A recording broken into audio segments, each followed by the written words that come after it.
Every single person on your team has some type of intangible that they bring to the table every single day that adds value to your team and our company. It's a value add to our culture. It's a value add to how we communicate, collaborate, everything. Hello and welcome to another episode of Can't Stop the Growth. I'm Chad Peterman, and today we have a special episode hosted by our COO here at Peterman Brothers, Mr. Andrew Hasty. Andrew spent a ton of time in the educational space and has a ton of insight into leadership, motivation, and helping others learn. We hope you enjoy his stuff from a future leaders session that we run here at Peterman Brothers. Take a listen and let us know what you think. You know, there was a trend that was going around for a while that females were asking their male counterparts how often they thought about the Roman Empire. If you didn't catch on to that trend, it was a thing. And I actually think it really should have been how often do you think about World War II? Because I clearly think about it a lot. This is produced by Boeing. It was the most produced and the most used. This dropped the most bombs in World War II. It is infamous, the B-17. The Enola Gay is the one that delivered the atomic bomb on Hiroshima. These bombers were really impressive. They could fly really high.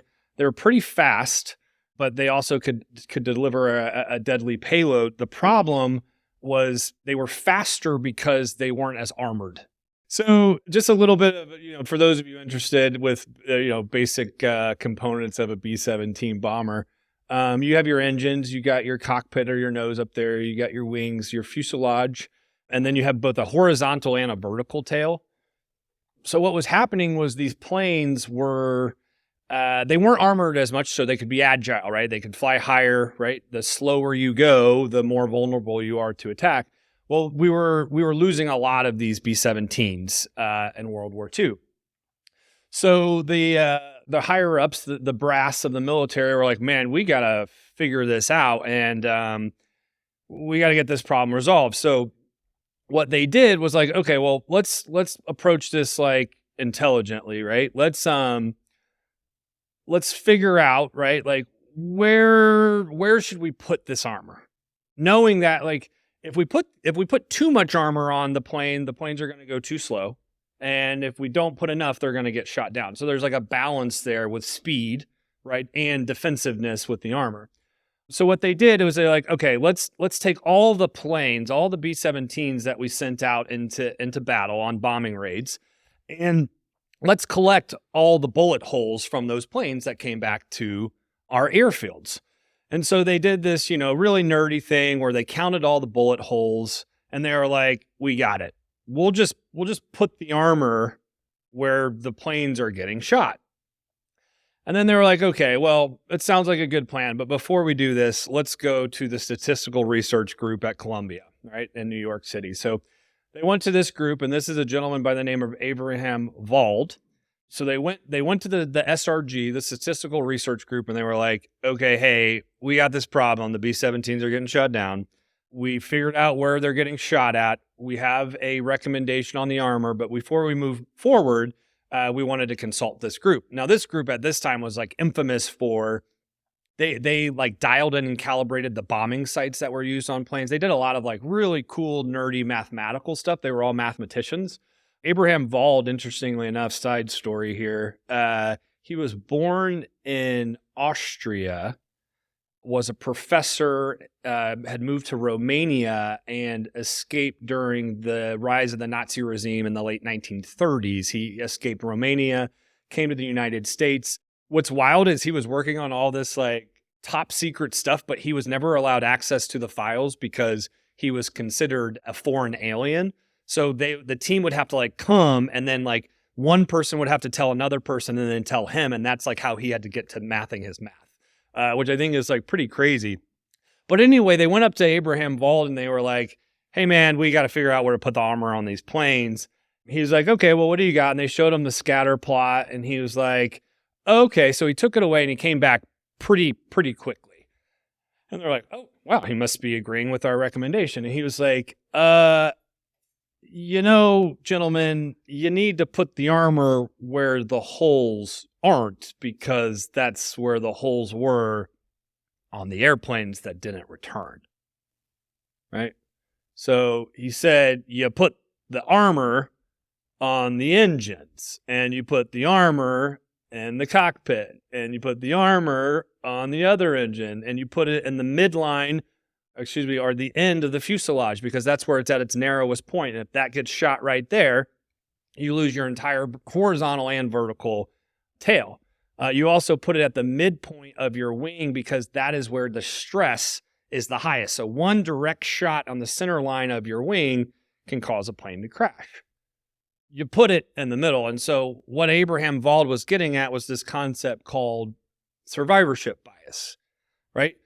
At the time, they were only looking at the planes that came back and had actually survived the battlefield, but they survived getting shot in those areas, so that you can conclude, right, from an incomplete data set, that the armor needs to go in the areas on the planes that weren't returning, right? So this is the fundamental basis of survivorship bias. I wanted to talk about survivorship bias because I think that it really highlights two things. One is what I talked about last week, which is this idea that, but we haven't always done it that way, right? But we haven't always done it that way is a classic example of survivorship bias. It's a classic example of just doing the things that we've done before because it was successful with someone else who's still here, and we're still doing the same thing. That is survivorship bias. That's looking at an incomplete data set and not taking everything into our consideration that is important, right? When you're deciding, when you make decisions, when you look at your team members, when you assess their performance, it's all survivorship bias. So I thought that first part was really interesting because this idea, right, with Abraham Wald, they sometimes referred to as the missing bullets theory, accounting for the bullets that aren't there, accounting for the data that's not there.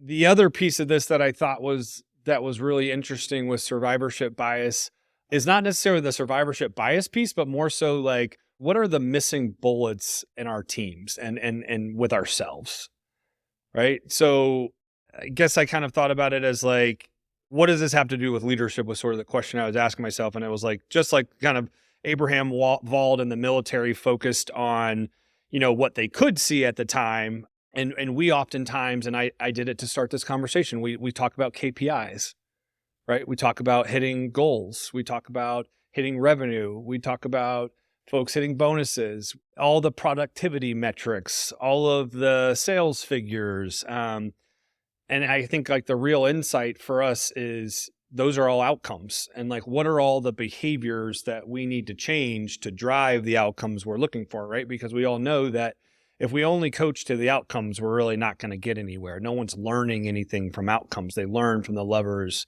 that we can pull and move to change those outcomes, right? So I started thinking a lot about, survivorship bias and the missing bullets on our teams, right? So I think just like, if you take a moment here, think about how do you measure success with the people on your team? Like, how do you know my dispatcher's good? How do you know my customer service representative is good? How do I know my installer is good? How do I know my accountant, is good, or my accounts payable person is good? How do I know my trainer is effective, right? How do I know my person in the warehouse is efficient and effective? How do I know my person in marketing is getting the ROI of the money that we spend? So it's like, think about that for a second. It's like, in your team, like, how do you measure performance and success?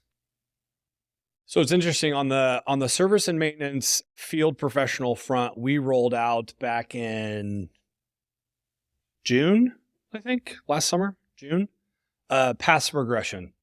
Super exciting. Something we talked about for a really long time. There was a lot of subjectivity in the hiring process. There was a lot of biases in the hiring process, and not just the hiring process, also the promotional process, more so the promotional process, right? And that's not against anybody. Like, that's natural when you don't have a framework to work from. You operate under a halo or a horn bias, right? So we had all these things that were impacting how we promoted people. So we built out passive regression. It was great. We had all these different levels and we were like, okay, if you're hitting these specific KPIs, both from an execution basis, like performance, and then effort basis, like you're trying, right? You're like getting reviews, you're doing yard signs, you're putting forth an effort. And then we took the other side of this coin and we said, like, are you getting developed on your skills? Are you mastering these competencies? Well, then you can be promoted. And I think the entire process is great. It like gives you the framework to coach people. It gives you the framework to develop people. It gives you the framework to really motivate and inspire people to do the things that you want them to do.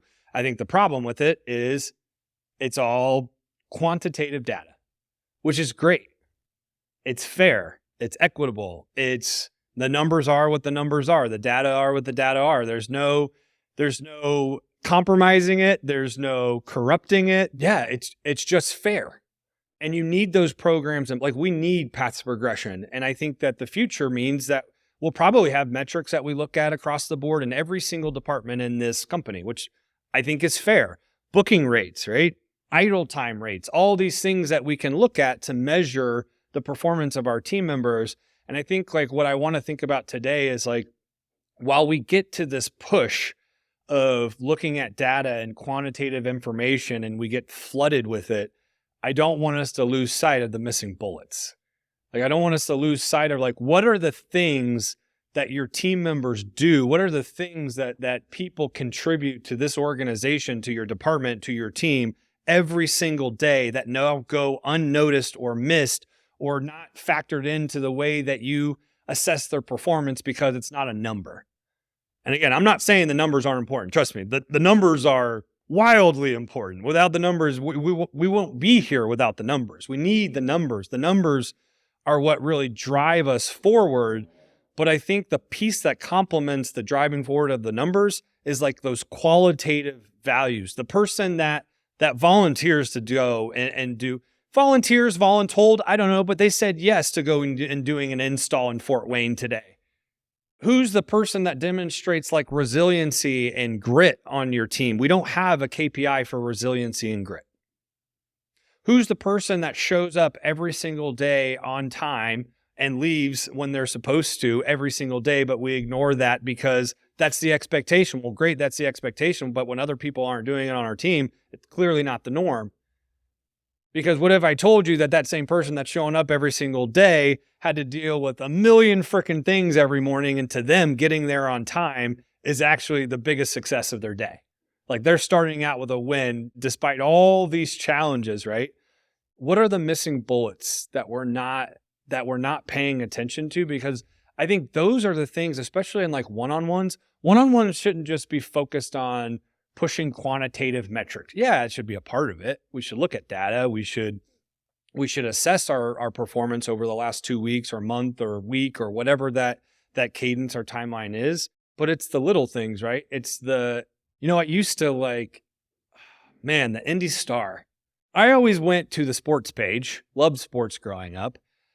And after the Colts would lose every Monday, right, there would be an article on the Colts, and inside a little ways, usually on like page 6 or 7, there was a scorecard on the Colts' performance, right? And it would be like offense, B- typically, defense, C+, D, sometimes F, special teams, coaching.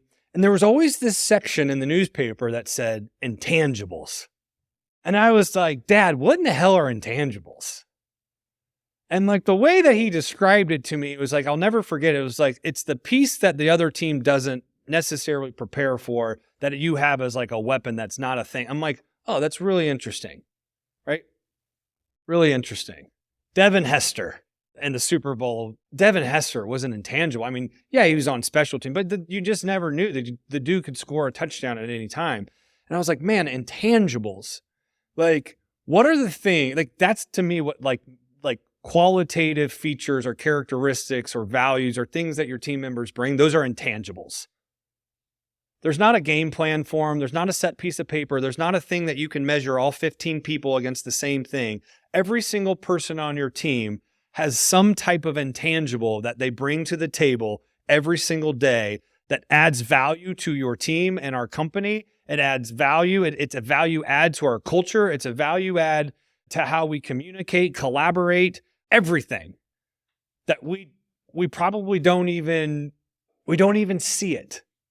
It's a missing bullet. It's us making conclusions. We're drawing conclusions from incomplete data sets, right?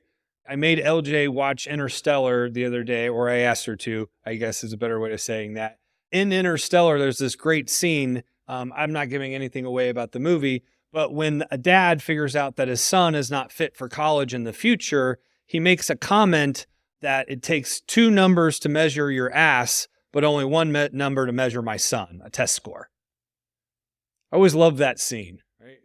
2 numbers for your pants and one number. And I think about like, how many times do we like relegate the performance of our people just to the numbers? And again, I will beat the dead horse here.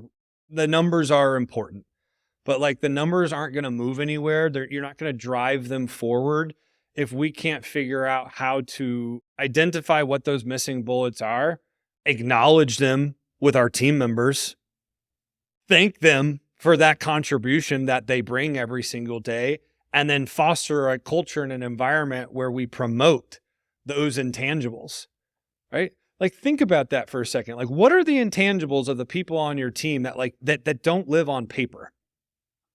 I don't know how I'm throwing out another movie reference here. This wasn't in the plan, but it came to me. Men in Black, Tommy Lee Jones and Will Smith. And at the end of the movie, I'm sorry, that movie came out so long ago. So if I'm spoiling anything for anyone, that's on you. But at the end, Tommy Lee Jones, Will Smith makes this comment about me being your partner. And Tommy Lee Jones remarks, I haven't been training a partner. I've been training a replacement. And when I think about future leaders, it's about developing the people in the room, but it's also about identifying the people not in the room. It's about identifying the people not on the call. Because truthfully, if we only promote the people who hit the KPIs, if we only promote the people that hit the metrics, that hit the quantitative data, right, we're probably missing out on some of our best leaders. Because the reality is, if we start to identify what those characteristics are and who are those people that bring those intangibles to the table, you're probably seeing the people that already have like the raw makeup of a future leader. And so our goal as leaders is not only to develop ourselves to become better leaders, to develop our team members to become better leaders, it's also really to identify and to groom the future leaders. And to me, I think the easiest place to start with that is missing bullets. What are the things that our people are doing day in and day out that are a value add to this organization? It's hard though. It's hard because we've set up incentive programs, right? We give people dollar raises. We give people titles that have another number next to it, right? We give them these things and we align and we associate these things with their performance. And even the service and maintenance KPIs, right, for passive aggression, for effort, they're quantitatively based. Because they just like, did you send the review? Did you send the yard sign with the customer, right? Did you build 6 options? And I think it's hard because it's like, how do you recognize and reward those behaviors that aren't strict KPIs? It's wild to me, like 6th graders, what they would do for just like a playful eraser. It's wild to me what adults do for just a little bit of acknowledgement and affirmation. I think that's how we do it. It's really freaking easy to stand up in a room and acknowledge somebody based on their average ticket. Like you just had to look up a piece of data. But I think my challenge for you all is in your one-on-ones and in your department or team meetings, it's like recognize and acknowledge something that someone is doing that is not a statistical KPI. That's not a number. It's effort. It's resilience. It's grit. It's loyalty to this company. It's commitment. It's overcoming adversity. It's treating our customers with respect every single day, even when their numbers don't show that they're good at it. The final thought I wanted to leave you with, just kind of wrapping it all up all together, is strong leaders don't manage the numbers. They recognize and develop what's missing. Just like Vald's missing bullet holes, the most important things aren't always obvious, but they make all the difference. Thanks for tuning in. If you'd like to connect with me personally, you can find me at chadmpeterman.com. To see what our team's up to, you can visit petermanbros.com. Don't forget to check out the YouTube channel and consider joining the CSTG arena. As always, keep growing out there.